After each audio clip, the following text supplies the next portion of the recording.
Hello बच्चों, कैसे हाल चाल है बेटा। पढ़ाई सब मस्त अंदाज में चल रही होगी बच्चों। तो बच्चों हम लोग प्रोबेबिलिटी थ्योरी के बच्चों अगले वीडियो पर आ गए हैं। देखो बच्चों, हम लोग कुछ अच्छे क्वेश्चंस आज करेंगे। देखो बेटा, पुराने सारे वीडियोस पढ़ लीजिए, ये पूरा एक अलग प्लेलिस्ट है। टेंशन नहीं पालना, टेंशन जाएगा पेंशन लेने। देखो बच्चों, मैंने आपको दो बातें बताई थी। मैंने बताया था बेटा, एक होता है प्रोबेबिलिटी डेंसिटी फंक्शन, ध्यान दीजिए, और एक होता है डिस्ट्रीब्यूशन फंक्शन, जिसको हम कुमुलेटिव डिस्ट्रीब्यूशन फंक्शन भी कहते हैं। दोनों में काफ़ी डिफरेंसेस होते हैं। ये सब मैंने पिछले वीडियोस में समझाया हुए हैं। पुराने वीडियोस अगर सारे आप पढ़ लेंगे तो लाइफ बिल्कुल एकदम चकाचक मस्त हो जाएगी और टेंशन नहीं रहेगा और ना ही आपको कोई कन्फ्यूज़न होगा। तो पुराने वीडियो बेटा पढ़ लीजिए, लिंक नीचे दिया गया है। आज देखो बच्चों, मैं आपको एक अच्छा क्वेश्चन कराने जा रहा हूँ। देखो, जैसे verify that following is distribution function not density. Distribution मतलब वही कुमुलेटिव डिस्ट्रीब्यूशन फंक्शन, मतलब कैपिटल एफ। ये वेरीफाई करो कि जो दिया गया है क्या ये डिस्ट्रीब्यूशन फंक्शन है। और कह रहे डेंसिटी फंक्शन निकालना भी है, स्मॉल एफ चाहिए भी है हमको। देखो, मैंने डिस्ट्रीब्यूशन फंक्शन की बेटा कुछ कंडीशन बताई थी।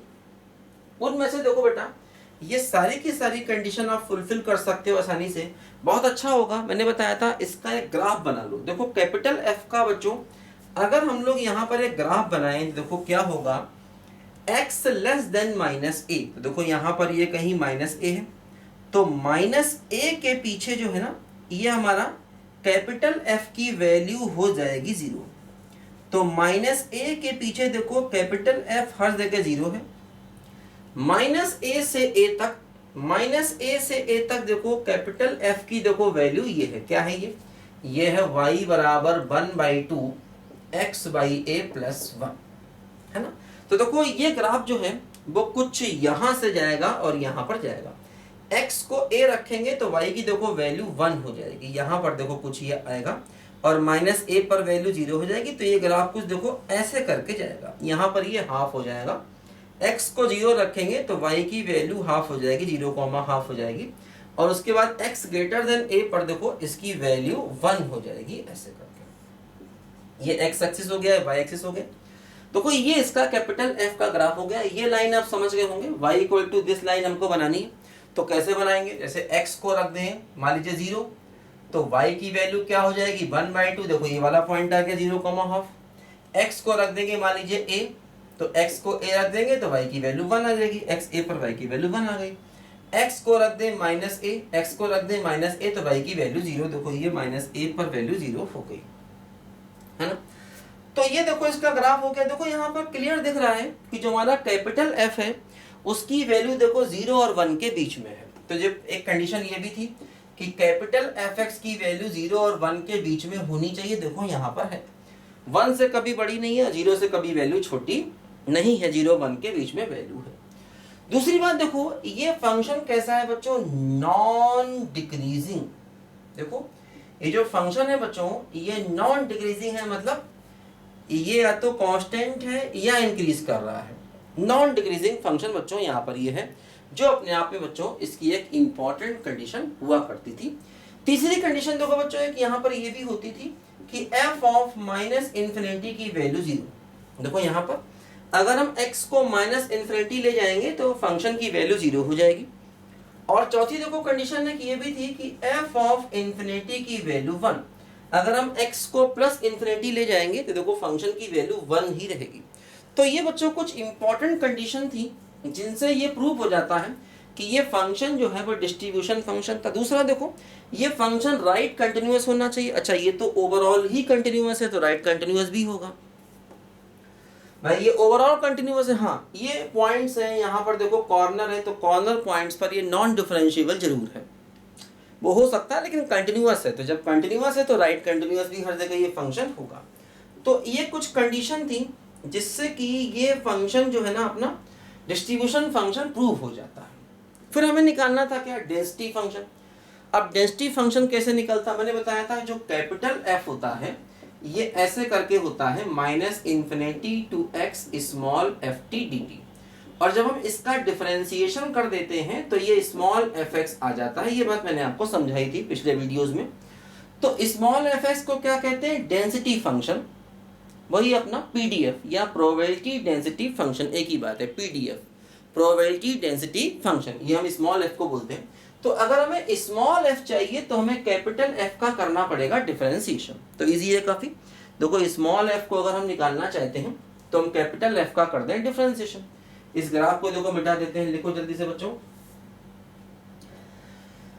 ये माना मेरी जान मोहब्बत सजा है, मजा इसमें इतना मगर किस लिए है, इतना मगर किस लिए है, वो एक बेकरारी जो अब तक इधर थी वही बेकरारी। देखो बच्चों इसका करना है डिफरेंशिएशन। तो माइनस ए के पीछे जीरो है, जीरो का डिफरेंशिएशन जीरो ही रहेगा। देखो माइनस ए पर और प्लस ए पर ये फंक्शन नॉन डिफरेंशिएबल है, तो हम यहाँ पर इसमें माइनस ए और ए पर इक्वल नहीं लगाएंगे, ये बात ध्यान दो। अच्छा देखो माइनस ए और ए के बीच में क्या है, माइनस ए और ए के बीच में देखो ये फंक्शन ये है, इसका करेंगे डिफरेंशिएशन तो ये 1/2a आ जाएगा, है ना। इसका करेंगे डिफरेंशिएशन तो बच्चों ये 1/2a आ जाएगा। और इधर हम इक्वल नहीं लगाएंगे क्योंकि इन पॉइंट्स पर फंक्शन डिफरेंशिएबल है नहीं, इसीलिए। बात समझे। अच्छा फिर देखो अगर हम a से ग्रेटर जाएंगे तो a से ग्रेटर जाने पर देखो ये वैल्यू 1 है और 1 का डिफरेंशिएशन क्या हो जाएगा, 0 हो जाएगा। देखो ये हमको स्मॉल एफ फंक्शन मिल गया। देखो जरा एक बात और इम्पोर्टेंट ध्यान दो, जैसे माइनस ए और ए पर ये फंक्शन डिफाइन ही नहीं है। देखो आप याद करो स्टार्टिंग में जैसे कि जब हम लोगों ने probability density function continuous variable के लिए पढ़ा था, स्मॉल एफ क्या है, probability density function PDF. Small F क्या है, probability density function for continuous function. ये सब कंटिन्यूअस फंक्शन के बारे में ही पढ़ रहे हैं। तो मैंने बताया था बेटा कि प्रोबेबिलिटी डेंसिटी फंक्शन जो है ना ये कंटिन्यूअस होता है। अच्छा ध्यान दो आगे चल के, जैसे अब देखो इस समय ये फंक्शन माइनस ए और ए पर डिफाइन ही नहीं है। तो जब ये फंक्शन माइनस ए और ए पर डिफाइन नहीं है तो मतलब ये पॉइंट इसकी डोमेन में ही नहीं है। तो जब डोमेन में नहीं है तो इन पर कंटिन्यूअस होगा ही नहीं। लेकिन हाँ जो पॉइंट डोमेन में है उन पर कंटिन्यूअस है। तो मतलब कुल मिला के यहाँ पर हमें ऐसा कहना चाहिए कि भाई प्रोबेबिलिटी डेंसिटी फंक्शन अपनी डोमेन में जिन पॉइंट्स पर डिफाइन है उन पर कंटिन्यूअस होता है। हाँ एक आध पॉइंट देखो बीच बीच में छूट रहे हैं जहाँ पर डिफाइन नहीं है तो उनकी परवाह हम नहीं करेंगे, ये बात ध्यान देना। हालांकि किताबों में ये बातें लिखी नहीं है, ये बातें थोड़ी सी मतलब मैं बाल की खाल जाके निकालना पड़ता है, मैं से मज़ा आता है सब करने में। चीज़ों को रिलेट अगर नहीं करोगे तो मैथ्स कैसे सीखोगे। तो ये टेंशन नहीं पाला, ये मत समझना अरे सर कहाँ घुमा दिया, अरे घुमा नहीं दिए, दिमाग को घुमाना जरूरी है। यहाँ थोड़ा घूम लो, क्या है मैथ्स ही तो है ना, मज़ा आ रहा है उसमें, थोड़ी कुछ है कि फंस गए निकल नहीं पा रहे हैं ये वो ना, ऐसा कुछ नहीं, ठीक है ना। तो लिखो बच्चों, तो ये हमने स्मॉल एफ निकाल लिया। अब देखो जैसे अगर हम स्मॉल एफ को इंटीग्रेट करें तो प्रोबेबिलिटी मिलती है और वो 1 आनी चाहिए। देख लेते हैं कि अगर हम स्मॉल एफ को इंटीग्रेट करें, मतलब ये हमारा वही डेंसिटी फंक्शन हो गया जिसकी बात कर रहे थे। तो अगर हम माइनस इन्फिनिटी से इन्फिनिटी स्मॉल एफ एक्स को इंटीग्रेट करें तो क्या होगा, देखो सबसे पहले माइनस इन्फिनिटी से माइनस ए जाएंगे तो फंक्शन की वैल्यू 0 है, 0 रख देंगे। इसके बाद देखो माइनस ए से ए जाएंगे तो माइनस ए से ए जाएंगे तो फंक्शन की वैल्यू 1/2a है, इसको लिख दिया। और उसके बाद देखो a से फिर हम इन्फिनिटी जाएंगे तो फंक्शन की वैल्यू 0 है, इसको लिख देंगे। देखो क्या हुआ, 0 का इंटीग्रेशन 0 ही हो गया। यहाँ पर देखो 1/2a कांस्टेंट है, x आएगा, x में पहले अपर लिमिट रखेंगे a, फिर माइनस करके लोअर लिमिट रखेंगे तो प्लस a, और यहाँ पर ये सब 0 है 0 हो जाएगा। देखो ये हो गया 1/2a और ये हो गया 2a कैंसिल, वैल्यू 1। देखो तो इसका मतलब ये हुआ कि इस पूरे इंटीग्रल की वैल्यू 1 है। तो ये डेंसिटी फंक्शन की अपनी एक कंडीशन होती है कि भाई पूरे इंटीग्रल की वैल्यू जो है बच्चों 1 होनी चाहिए। तो ये बच्चों एक अच्छा क्वेश्चन है। एक तो देखो अच्छे क्वेश्चन हम लोग और भी करते हैं, इससे हमारी क्वेश्चन की बेटा प्रैक्टिस हो जाए। क्वेश्चन की प्रैक्टिस बेटा होना बहुत जरूरी है लाइफ में, उसके बिना हम कुछ कर नहीं सकते। तो ये सब डिफरेंसेस ध्यान रखना है, क्या स्मॉल है क्या कैपिटल एफ है ना। तो कैपिटल एफ दिया जाए और अगर हमें स्मॉल एफ निकालना हो तो डिफरेंशिएट करना पड़ेगा। ध्यान दीजिए, कैपिटल एफ का मतलब डिस्ट्रीब्यूशन फंक्शन, कैपिटल एफ का मतलब डिस्ट्रीब्यूशन फंक्शन दिया जाए और स्मॉल एफ का मतलब डेंसिटी फंक्शन निकालना हो तो हमको डिफरेंशिएट करना पड़ेगा। देखो मैं एक क्वेश्चन बेटा यहाँ पर और लिखता हूँ। हो कभी खोले न तिजोरी का ताला, हाँ मेरा ससुरा बड़ा पैसे वाला। हो टुनटुना टुनटुना टुनटुना, हो टुना टुनटुना टुनटुना टुनटुना, हो कब निकलेगा इसका दिवाला, हाँ मेरा ससुरा बड़ा पैसे वाला। हो कभी खोले न तिजोरी का ताला, हाँ मेरा ससुरा बड़ा पैसे वाला।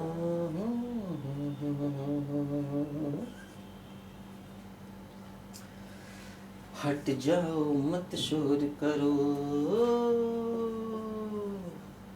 हट जाओ मत शोर करो, ससुरे को मत बोर करो, ससुरा दिल का अच्छा है, माना काला धंधा है,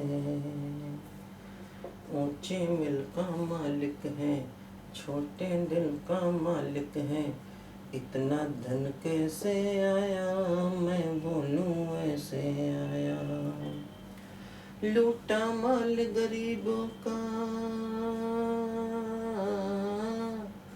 लूटा माल गरीबों का, लेकर नाम नसीबों का, हो साधु बन कर ये डाका डाला, हाँ मेरा ससुरा बड़ा पैसे वाला। चलो भाई तुमने गाना भी सुन लिया बड़ा अच्छा। कभी खोले ना तिजोरी का ताला, मेरा ससुरा बड़ा पैसे वाला। अच्छा गाना है यार, गाने का क्या मतलब, गुनगुना लो यार। तुमको सर कहाँ कहाँ से गाने निकाल लाते हो। अरे यार ये सब हिट गाने हैं, तुमने नहीं सुने तो मैं क्या करूं बताओ। ये सब बड़े हिट गाने हैं, अब तुमने नहीं सुने तो मैं क्या करूं। अब तुम्हारी शादी वादी हो जाए तो गाने गाना कभी, फिर देखना कैसी पिटाई होती ससुराल में जा करके। मैं तो चुपचाप तुम्हारे सामने गा रहा हूँ, कुछ ससुराल में थोड़ी गाता हूँ जा करके। तुम तो अपने हो यार, तुम्हारे सामने गा लेता हूँ, क्या दिक्कत है बताओ। खैर चलो सवाल कर लेते हैं। तो देखो कंटिन्यूअस रैंडम वेरिएबल है कैपिटल एक्स और इसमें probability density function small F दिया गया। सबसे पहले कहते हैं चेक करो कि क्या ये स्मॉल पीडीएफ है। देखो स्मॉल पीडीएफ के लिए बच्चों क्या चाहिए, पहली बात तो ये चाहिए कि फंक्शन हमेशा पॉजिटिव होना चाहिए, है ना। देखो ये फंक्शन भाई, देखो स्मॉल पीडीएफ की अपनी अलग कंडीशन है, कैपिटल एफ की अपनी अलग कंडीशन है। स्मॉल पीडीएफ में दो ही बातें थी कि भाई फंक्शन पॉजिटिव हो और उसका पूरे का इंटीग्रेशन मतलब माइनस इन्फिनिटी से इन्फिनिटी पूरे का इंटीग्रेशन 1 आना चाहिए। कैपिटल एफ की कंडीशन क्या थी, मतलब डिस्ट्रीब्यूशन फंक्शन। डिस्ट्रीब्यूशन फंक्शन क्या था, कैपिटल एफ। कैपिटल एफ की कंडीशन बेटा ये थी कि उसकी वैल्यू 0 1 के बीच में होनी चाहिए थी। स्मॉल एफ में ऐसा कुछ नहीं है, ध्यान देना। कैपिटल एफ की अपनी अलग कंडीशन थी, स्मॉल एफ की अपनी बेटा अलग कंडीशन थी। स्मॉल एफ मतलब पीडीएफ। देखो जैसे ये फंक्शन पॉजिटिव है भाई, x को 0 1 के बीच में लोगे, देखो इसकी वैल्यू पॉजिटिव आएगी, चेक करके देखो लग रहा है 1 माइनस एक्स है ना, तो मतलब 1 में से x माइनस किया गया, x 0 1 के बीच में तो वैल्यू पॉजिटिव है। अगर हम इसका इंटीग्रेशन करें, अब देखो ये अदरवाइज 0 है तो मतलब इस बाकी सब तो 0 है, तो माइनस इन्फिनिटी से इन्फिनिटी अगर हमें इसका इंटीग्रेशन करना है तो ये बाकी सब बेकार है क्योंकि वैल्यू 0 है। तो हम इसको सीधे से 0 से 1 लिख दें, क्योंकि 0 से पीछे वाली जो वैल्यू है उस पर भी फंक्शन 0 हो जाएगा और 1 के आगे वाली वैल्यू पर भी फंक्शन 0 हो जाएगा। हमारे लिए वो सब बेकार है क्योंकि 0 का इंटीग्रेशन 0 होता है। आप समझो ध्यान से भाई, माइनस इन्फिनिटी से इन्फिनिटी जाना था तो हम पूरे के चक्कर में ना पड़े, हम इसको केवल 0 1 के बीच में लिख लें, क्योंकि अगर हम 0 के पीछे जाएंगे तब भी फंक्शन 0 है, 1 के आगे जाएंगे तब भी फंक्शन 0 है। तो केवल 0 से 1 में लिख करके इसको हम इंटीग्रेट करें। 6x 1 minus x d x. देखो यहाँ पर क्या हुआ, 6 हो गया कांस्टेंट हमारा, x का इंटीग्रेशन क्या हो गया, x² बाई 2 हो गया, x² का क्या हो गया x³/3 हो गया, 0 से 1 हो गया, 6 हमारा बाहर है, x को 1 रखा तो 1/2 माइनस 1/3 और देखो ये वैल्यू 1 आ जाएगी। तो मतलब ये हमारा पीडीएफ है, यहाँ से प्रूव हो गया कि जो है हमारा पीडीएफ है, क्योंकि इसका इंटीग्रेशन पूरे माइनस इन्फिनिटी से इन्फिनिटी पर वैल्यू 1 आ रही है और ये एक पॉजिटिव फंक्शन है, तो ये पीडीएफ है, मतलब प्रोबेबिलिटी डेंसिटी फंक्शन है।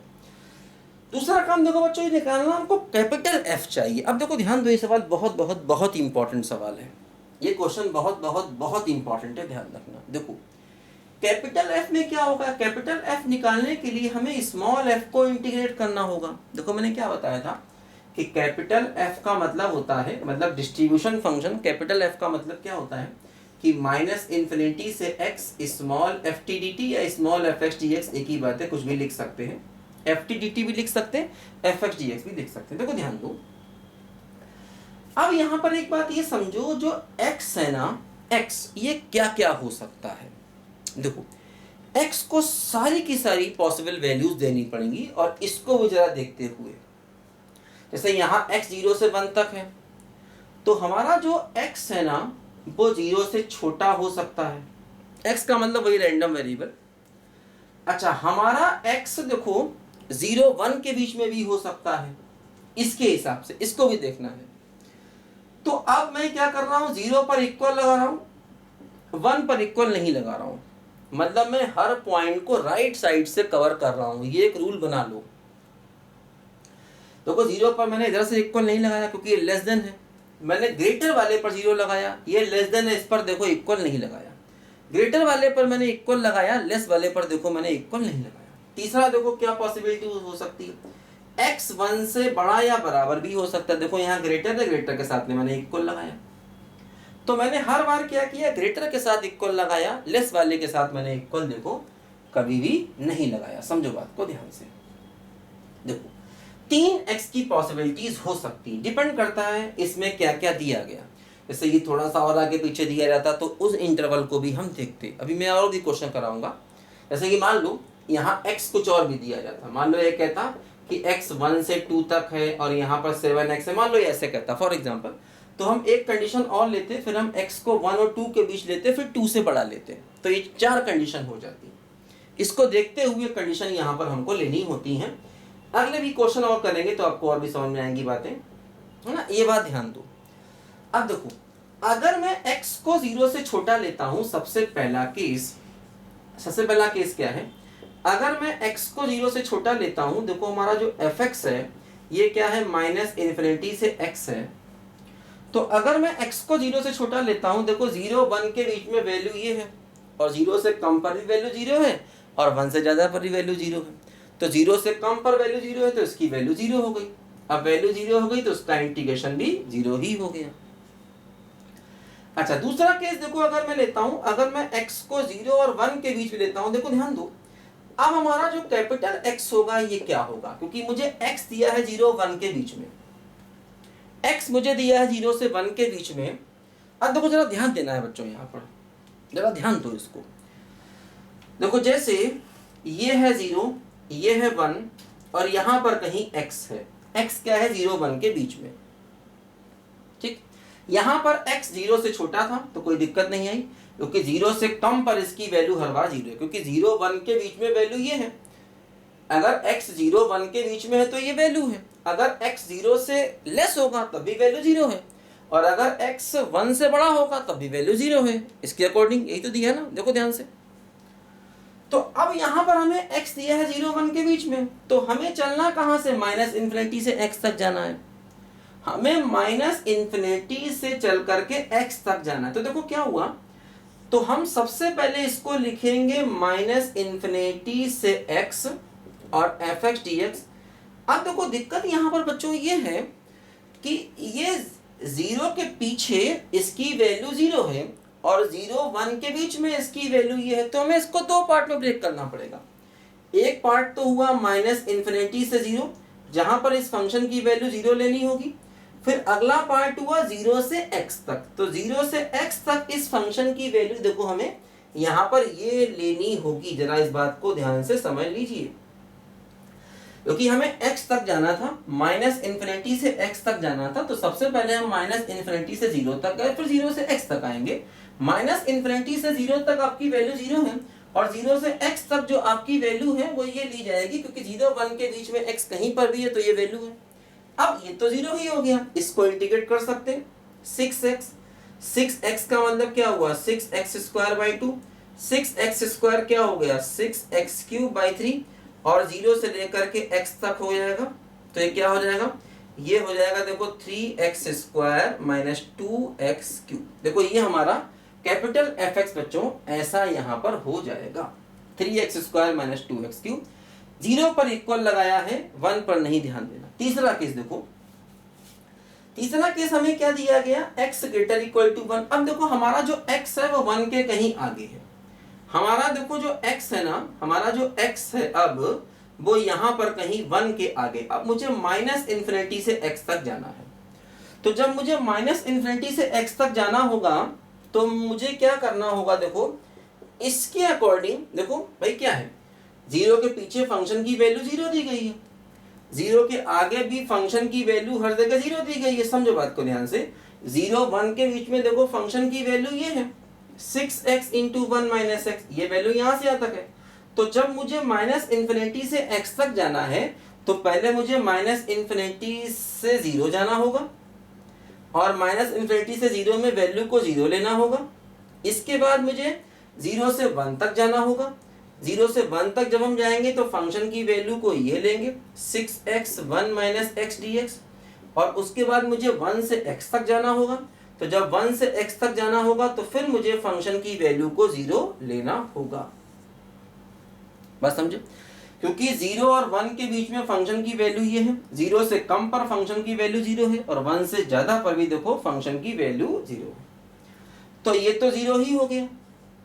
ये क्या हो गया, 6x का क्या हो गया इंटीग्रेशन, x² 2, ये क्या हो गया 6x², तो 6x³ 3 0 से 1 हो गया, और यहाँ पर ये वैल्यू फिर से अपनी 0 हो गई।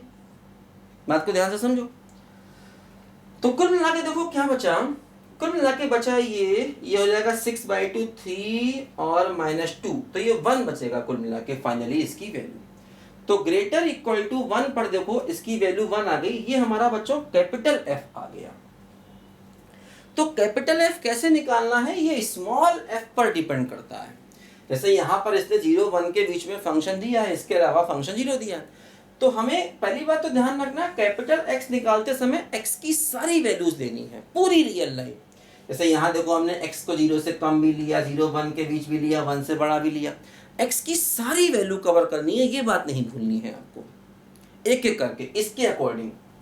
और इसके अकॉर्डिंग क्या दिया गया है स्मॉल f, इसके अकॉर्डिंग है ना। जैसे इसने 0 1 के बीच में दिया था तो आपने क्या किया कि भाई x की वैल्यू एक बार 0 से कम ली। अब जैसे कि मान लो यही अगर वो ऐसे करके देता, मैंने बताया आपको, कुछ और भी वैल्यू देता, तो फिर आप अपने x को थोड़ा और एक्सटेंड कर देते, अलग अलग इंटरवल में उसको ब्रेक कर देते, क्योंकि सारे x आपको कवर करने हैं। अभी मैं आपको और भी क्वेश्चन करूंगा, परेशान नहीं होना, देखो ध्यान दो।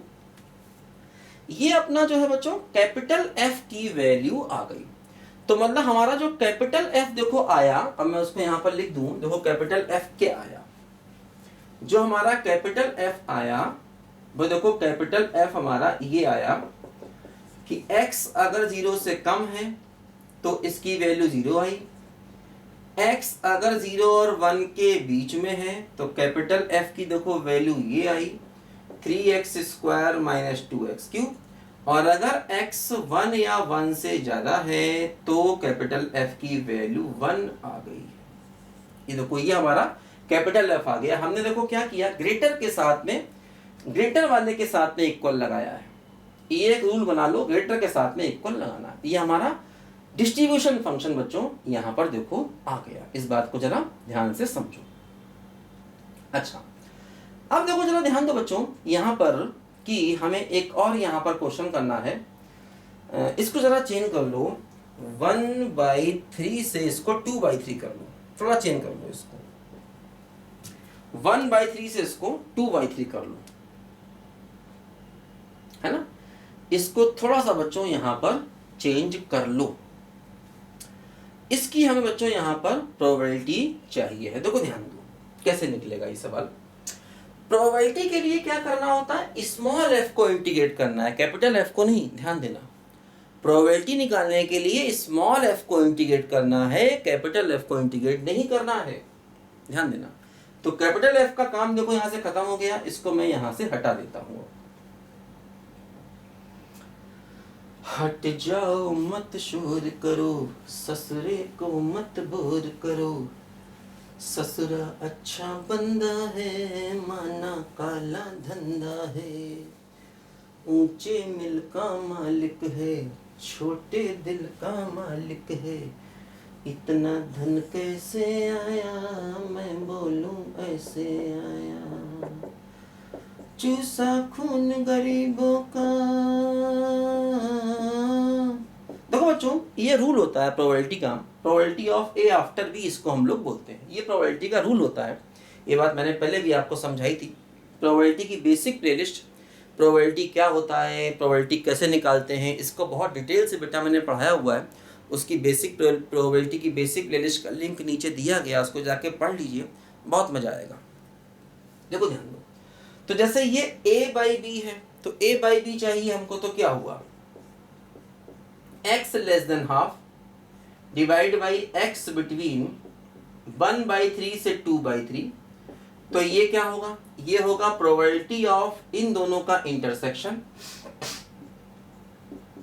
x less than half intersection x between 1/3 से 2/3 और whole divide by probability of b, मतलब प्रोबेबिलिटी ऑफ दिस। देखो समझो, अब जैसे यहां पर क्या है, ये हमारा x है 1/2 और ये है 1/3, 1/3 कम होगा, 1/2 का मतलब 0.5 लगभग, 1/3 का मतलब क्या हुआ 0.33 लगभग ना। अच्छा 2/3 देखो क्या हुआ, 2/3 हुआ 0.66, तो ये इनके भी आगे कहीं होगा, 2/3 देखो इसके भी कहीं आगे होगा। अब देखो हमें करना क्या है, x लेस देन 1/2, तो लेस देन 1/2 और 1/3 और 2/3 का चाहिए है इंटरसेक्शन। देखो इसका इसका इंटरसेक्शन चाहिए, ये है लेस देन 1/2, ये है 1/3 2/3। तो जब आप इन दोनों का इंटरसेक्शन निकालोगे तो कॉमन क्या आया, कॉमन आया 1/3 1/2 के बीच का। तो मतलब यहां पर क्या हुआ, जो प्रोबेबिलिटी आई वो आई 1/3 और 1/2 के बीच में, और होल डिवाइड बाई देखो प्रोबेबिलिटी क्या आ गई, ये नीचे आ गई है 1/3 और 2/3 के बीच में। यह अब ये प्रोबेबिलिटी आप निकाल सकते हैं, जैसे कि आपको 1/3 से 2/3 तक की प्रोबेबिलिटी चाहिए, तो 1/3 से 2/3, 1/3 से 1/2 तक की प्रोबेबिलिटी चाहिए। तो आप क्या करेंगे, तो आप करेंगे ये कि देखो ये फंक्शन क्या है, ये 0 1 के बीच में है, ये सब कुछ, ये वैल्यू ये सारी की सारी वैल्यू 0 1 के बीच में है, तो आपको यही फंक्शन लेना है क्योंकि 0 1 के बीच का यही फंक्शन है। आपको 1/3 से लेकर के 1/2 तक प्रोबेबिलिटी चाहिए, तो 1/3 से 1/2 तक क्या करोगे, आप इस फंक्शन को इंटीग्रेट कर दोगे, तो ये हो गया 6x और 1 - x dx और होल डिवाइड बाई, यहाँ पर देखो 1/3 से 2/3 चाहिए, तो यहाँ पर भी आप यही काम करोगे कि 1/3 से लेकर 2/3 तक आप इस फंक्शन को इंटीग्रेट कर दोगे और इंटीग्रेशन की वैल्यू निकाल लेंगे जो भी आएगी। भाई यहाँ पर प्रोबेबिलिटी चाहिए 1/3 से 1/2, तो आपने क्या किया, इस फंक्शन को 1/3 से 1/2 तक इंटीग्रेट किया। नीचे प्रोबेबिलिटी चाहिए आपको 1/3 से 2/3, तो आपने क्या किया, इसी फंक्शन को 1/3 से 2/3 इंटीग्रेट कर दिया। अब इसका इंटीग्रेशन हम करना जानते हैं, तो ऊपर का इंटीग्रेशन अलग करो उसकी वैल्यू निकालो और नीचे का इंटीग्रेशन अलग करो उसकी वैल्यू निकालो, ये हमारा आंसर हमको मिल जाएगा। आसान क्वेश्चन हो गया। तो ध्यान रखना, प्रोबेबिलिटी निकालने के लिए स्मॉल एफ को इंटीग्रेट करना, इंटरवल भी देखना है क्योंकि ये वैल्यू 0 1 के बीच में है, और यहाँ जो प्रोबेबिलिटी हमको चाहिए बच्चों वो भी देखो, ये भी 0 1 के बीच में है, ये भी 0 1 के बीच में है, तो मतलब उसी फंक्शन को स्मॉल एफ को इंटीग्रेट करना है। और प्रोबेबिलिटी 1/3 से 1/2 चाहिए, बता चुका हूँ मैं पहले भी आपको, इस टाइप के बहुत से क्वेश्चन करा चुका हूँ, तो आप कर लेंगे आसानी से। अच्छा देखो लास्ट में क्या है, के की वैल्यू चाहिए। अगर ऐसा, देखो ध्यान देना, एक बात और समझ दो, मैं बता चुका हूं कई बार आपको, जैसे अगर ये इक्वल हो या ना हो तो इससे प्रोबेबिलिटी के आंसर पर कोई बहुत फर्क नहीं पड़ता। मैंने बताया था कि कंटिन्यूअस डिस्ट्रीब्यूशन में बेटा इक्वल होने या ना होने से कोई बहुत फर्क नहीं पड़ने वाला। अगर ये इक्वल है या नहीं है, या एक तरफ इक्वल है या नहीं है, दोनों तरफ इक्वल है या नहीं है, इससे प्रोबेबिलिटी के आंसर पर कोई भी फर्क नहीं पड़ता। ये बात ध्यान देना, कंटिन्यूअस रैंडम वेरिएबल में ऐसा होता है। डिस्क्रीट में फर्क पड़ जाता है, ये बात मैं आपको अच्छे से समझा चुका हूँ एक पुराने वीडियो में भी। ध्यान देना बच्चों, बहुत इंपॉर्टेंट चीज है ये। तो इससे कोई फर्क नहीं पड़ने वाला, तो ध्यान दो। अब हमें के चाहिए अगर ऐसा है। अच्छा के क्या है ये बताया तो है नहीं, यहां पर ध्यान रखना के जो है ये 0 1 के बीच में है, ये बात गिवन है, ये बात ध्यान देना। जो के है ना ये 0 1 के बीच में है, ऐसा यहां पर दिया गया, लिखा नहीं है लेकिन यही होगा, तभी सवाल बनेगा, नहीं तो नहीं बनेगा, ध्यान रखना। देखो अब क्या है, लेसर इक्वल टू के की प्रोबेबिलिटी ग्रेटर देन के की प्रोबेबिलिटी के बराबर है। जो क्वेश्चन के अकॉर्डिंग क्या दिया है, ये दिया है कि लेसर इक्वल टू के की जो प्रोबेबिलिटी है ये इक्वल है प्रोबेबिलिटी x ग्रेटर देन के। तो लेसर इक्वल टू के का मतलब क्या हुआ कि x k से कम है लेकिन 0 से बड़ा है, और ग्रेटर देन के का मतलब क्या हुआ भाई, k से ज्यादा है लेकिन 1 से कम है। समझो बात को ध्यान से, क्योंकि k क्या है 0 1 के बीच में। अब देखो जैसे ये 0 से k तक जाना है तो 0 से k तक में आप यही लोगे, क्योंकि ये भी सब क्या है 1 के बीच में ही है। ये 0 से k तक जाओगे ये सब वैल्यू 1 के बीच में ही है, तो 6x into 1 minus x d x, ठीक है।